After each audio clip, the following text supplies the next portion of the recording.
The Dallas Mavericks just proved once again that they are Oklahoma City's big brother. 3-1 is how they close out the season series. The only team in the NBA to beat the Oklahoma City Thunder 3 times, and they just did it tonight without Luka Doncic, Derek Lively, Klay Thompson, Jaden Hardy, Dwight Powell, Dante Exum, all out for this game. The Mavs ran a starting lineup of Spencer Dinwiddie, Kyrie Irving, Kessler Edwards, who's on a 2-way contract, PJ Washington, and Daniel Gafford, and they got the win, and they did it by, I know Oklahoma City, I know they like to bark and they like to act like they're a bunch of dogs. The only dogs that were on the floor tonight were the Dallas Mavericks. From the very start of this game, they were playing their tails off. It was so impressive. It was a beautiful defensive scheme. Give the props to Jason Kidd. He drew up a beautiful defensive scheme against Shai Gilgeous-Alexander in the first half of this game. They blitzed him every time, and he didn't know what to do with it. He was getting clamped up, and the Mavs just continued to send doubles at him and show them what a playoff defense is going to look like, and it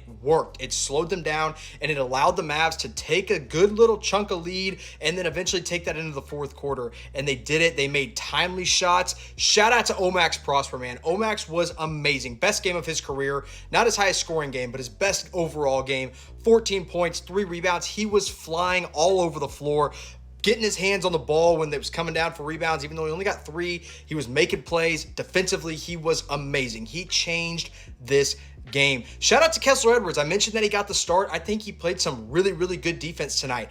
I didn't know a lot about his game. Honestly, I thought he was more of an offensive outside shooter or something like that, maybe an athletic wing, but he showed that he's a good switchable defender.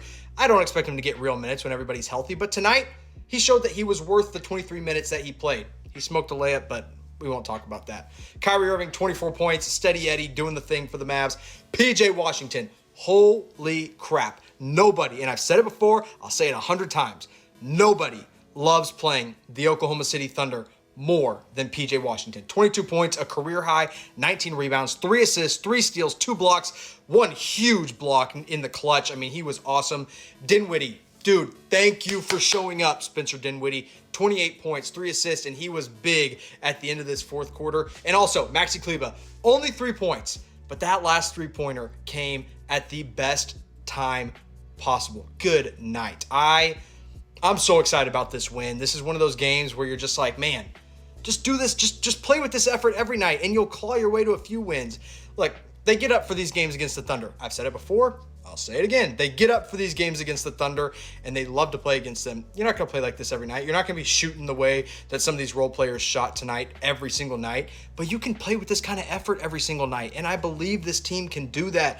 It made me very, very excited and confident about what they might be able to put together when they get a few more horses back, when they get Najee Marshall back, when they get Klay Thompson back, even when they get Jaden Hardy and Dwight Powell back. I mean, there's still going to be a little bit till Luka's back. Obviously, it's going to be a long time till Derek Lively's back. Apparently, it's going to be a little while till Dante Exum is back, but still, it's just good to see a team fight the way the Mavs fought tonight, and I hope they keep it up even while their guys are out.